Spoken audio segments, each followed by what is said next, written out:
حضرت موسیٰ علیہ السلام کے بعد جب بنی اسرائیل کی حالت خراب ہوئی اور انہوں نے عہد الہی کو فراموش کیا، بت پرستی میں مبتلا ہوئے، سرکشی اور بدفعلی انتہا کو پہنچی، تو ان پر قوم جالوت مسلط ہوئی، جس کو عمالقہ کہتے ہیں، کیونکہ جالوت عملیق بن عاد کی اولاد سے ایک نہایت جابر بادشاہ تھا۔ اس کی قوم کے لوگ مصر و فلسطین کے درمیان بحر روم کے ساحل پر رہتے تھے۔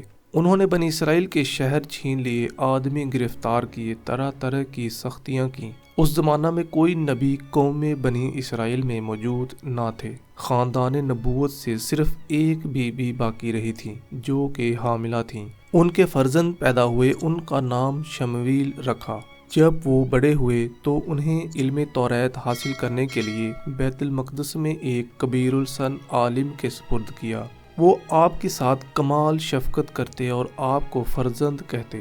جب آپ جوان ہوئے اور سن بلوغ کو پہنچے تو ایک شب آپ اس عالم کے قریب آرام فرما رہے تھے کہ حضرت جبرائیل علیہ السلام نے اسی عالم کی آواز میں یا شمویل کہہ کر پکارا۔ آپ عالم کے پاس گئے اور فرمایا کہ آپ نے مجھے پکارا ہے۔ عالم نے بائیں خیال کے انکار کرنے سے کہیں آپ ڈر نہ جائیں یہ کہہ دیا کہ فرزند تم سو جاؤ۔ پھر دوبارہ حضرت جبرائیل علیہ السلام نے اسی طرح پکارا۔ حضرت شمویل علیہ السلام عالم کے پاس دوبارہ گئے اور عالم سے پوچھا۔ عالم نے کہا کہ اے فرزند، اب اگر میں پھر دوبارہ پکاروں تو تم جواب نہ دینا۔ تیسری مرتبہ حضرت جبرائیل علیہ السلام حاضر ہو گئے اور انہیں بشارت دی کہ اللہ تعالیٰ نے آپ کو نبوت کا منصب عطا فرمایا۔ آپ اپنی قوم کی طرف جائیے اور اپنے رب کے احکام پہنچائیے۔ جب آپ قوم کی طرف تشریف لائے، انہوں نے تکذیب کی اور کہا کہ آپ اتنی جلدی نبی بن گئے۔ اچھا، اگر آپ نبی ہیں تو ہمارے لیے ایک بادشاہ قائم کیجیے تاکہ ہم قوم جالوت سے ان کی سرپرستی میں جہاد کر سکیں، کیونکہ قوم جالوت نے ہماری قوم کے لوگوں کو ان کے وطن سے نکالا، ان کی اولاد کو قتل و غارت کیا، 440 شاہی خاندان کے فرزندوں کو گرفتار کیا۔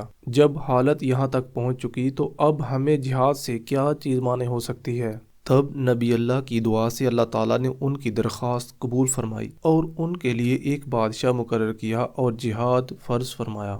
چنانچہ قرآن پاک میں اس طرح آیا ہے، اور ان سے ان کے نبی نے فرمایا، بے شک اللہ نے طالوت کو تمہارا بادشاہ بنا کر بھیجا ہے۔ طالوت بنیامین بن حضرت یعقوب علیہ السلام کی اولاد سے ہیں۔ آپ کا نام طول قامت کی وجہ سے طالوت ہے۔ حضرت شمویل علیہ السلام کو اللہ تعالیٰ کی طرف سے ایک عصا ملا تھا اور بتایا گیا تھا کہ جو شخص تمہاری قوم کا بادشاہ ہوگا اس کا قد اس عصا کے برابر ہوگا۔ آپ نے اس عصا سے طالوت کا قد ناپ کر فرمایا کہ میں تم کو بحکم الہی بنی اسرائیل کا بادشاہ مقرر کرتا ہوں، اور بنی اسرائیل سے فرمایا کہ اللہ تعالیٰ نے طالوت کو تمہارا بادشاہ بنا کر بھیجا ہے۔ بنی اسرائیل کے سرداروں نے اپنے نبی حضرت شمویل علیہ السلام سے کہا کہ نبوت تو لاوی بن یعقوب علیہ السلام کی اولاد میں چلی آتی ہے، اور سلطنت یہودا بن یعقوب کی اولاد سے، اور طالوت ان دونوں خاندانوں میں سے نہیں ہے، تو بادشاہ کیسے ہو سکتے ہیں؟ اور ہم اس سے زیادہ سلطنت کے مستحق ہیں، اور اسے مال میں بھی وسعت نہیں دی گئی۔ حضرت شمویل علیہ السلام نے فرمایا، اسے اللہ نے تم پر چن لیا اور اسے علم اور جسم میں کشادگی زیادہ دی، اور اللہ اپنا ملک جسے چاہے دے، اور اللہ وسعت والا علم والا ہے۔ طالوت اس زمانے میں تمام بنی اسرائیل سے زیادہ علم رکھتے تھے اور سب سے جسیم اور توانا تھے۔ اس کے بعد بنی اسرائیل نے حضرت شمویل علیہ السلام سے عرض کیا کہ اگر اللہ تعالیٰ نے انہیں سلطنت کے لیے مقرر فرمایا ہے تو اس کی نشانی کیا ہے؟ چنانچہ قرآن مجید میں ارشاد ہوتا ہے، اور ان سے ان کے نبی نے فرمایا، اس کی بادشاہی کی نشانی یہ ہے کہ آئے تمہارے پاس تابوت جس میں تمہارے رب کی طرف سے دلوں کا چین ہے اور کچھ بچی ہوئی چیزیں معزز موسیٰ اور معزز ہارون علیہ السلام کے ترکہ کی اٹھاتے لائیں گے جنہیں فرشتے، بے شک اس میں بڑی نشانی ہے تمہارے لیے اگر ایمان رکھتے ہو تو۔ یہ تابوت شمشاد کی لکڑی کا ایک زراندوز صندوق تھا جس کا طول 3 ہاتھ کا اور عرض 2 ہاتھ کا تھا۔ اس کو اللہ تعالیٰ نے حضرت آدم علیہ السلام پر نازل فرمایا تھا۔ اس میں تمام انبیاء علیہ السلام کی تصویریں تھیں، ان کے مساکن و مکانات کی تصویریں تھیں، اور آخر میں حضور سید انبیاء صلی اللہ علیہ وسلم کی اور حضور کی دولت سرائے اقدس کی تصویر ایک یاقوت سرخ میں تھی کہ حضور بحالت نماز قیام میں ہیں اور گرد آپ کے اصحاب۔ حضرت آدم علیہ السلام نے ان تمام تصویروں کو دیکھا۔ یہ صندوق وراثتاً منتقل ہوتا ہوا حضرت موسیٰ علیہ السلام تک پہنچا۔ آپ اس میں توریت بھی رکھتے تھے اور اپنا مخصوص سامان بھی۔ چنانچہ اس تابوت میں الواح توریت کے ٹکڑے بھی تھے، اور حضرت موسیٰ علیہ السلام کا عصا، اور آپ کے کپڑے اور آپ کی نالین شریفین، اور حضرت ہارون علیہ السلام کا امامہ اور ان کی عصا، اور تھوڑا سا من جو بنی اسرائیل پر نازل ہوتا تھا۔ حضرت موسیٰ علیہ السلام جنگ کے موقعوں پر اس صندوق کو آگے رکھتے تھے، اس سے بنی اسرائیل کے دلوں کو تسکین رہتی تھی۔ آپ کے بعد یہ تابوت بنی اسرائیل میں متوارث ہوتا چلا آیا۔ جب انہیں کوئی مشکل درپیش ہوتی، وہ اس تابوت کو سامنے رکھ کر دعائیں کرتے اور کامیاب ہوتے، دشمنوں کے مقابلہ میں اس کی برکت سے فتح پاتے۔ جب بنی اسرائیل کی حالت خراب ہوئی اور ان کی بد عملی بہت بڑھ گئی، اور اللہ تعالیٰ نے ان پر عمالقہ کو مسلط کیا، جس کا ذکر ہم ویڈیو کے شروع میں کر چکے ہیں۔ قوم عمالقہ بنی اسرائیل سے وہ تابوت چھین کر لے گئے اور اس کو نجس اور گندے مقامات میں رکھا، اور اس کی بے حرمتی کی، اور ان گستاخیوں کی وجہ سے وہ طرح طرح کے امراض و مصائب میں مبتلا ہوئے۔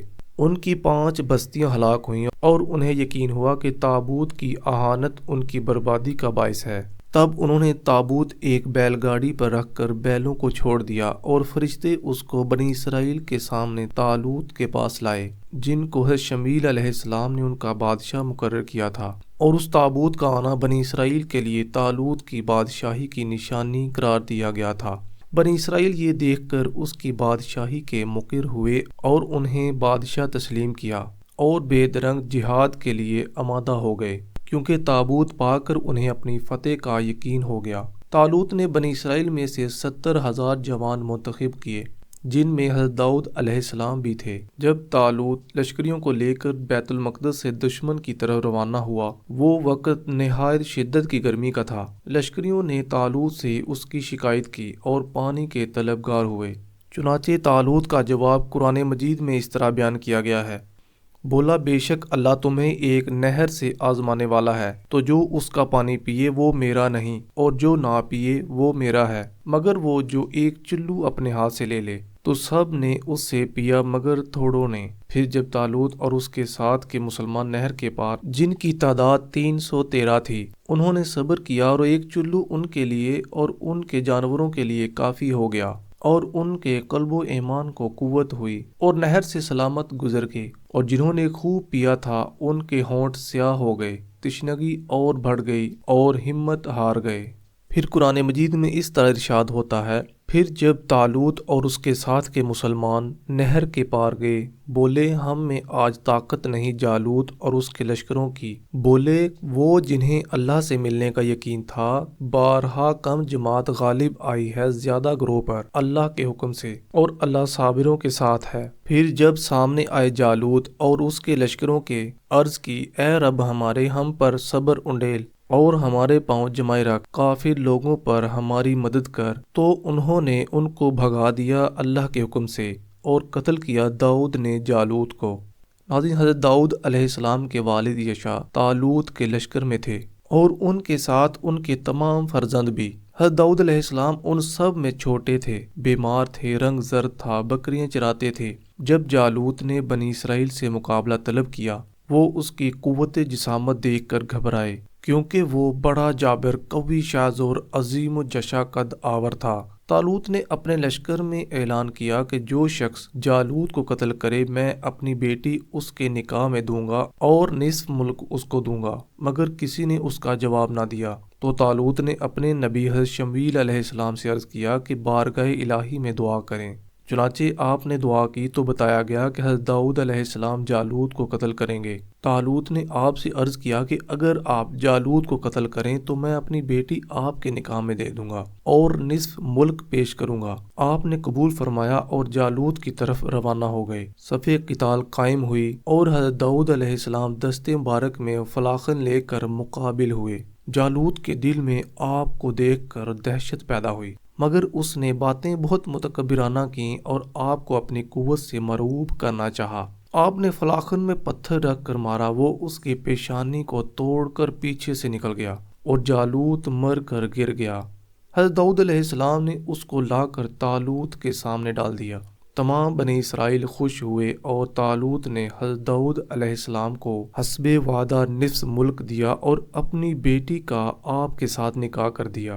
ایک مدت کے بعد طالوت نے وفات پائی۔ تمام ملک پر حضرت داؤد علیہ السلام کی سلطنت ہوئی۔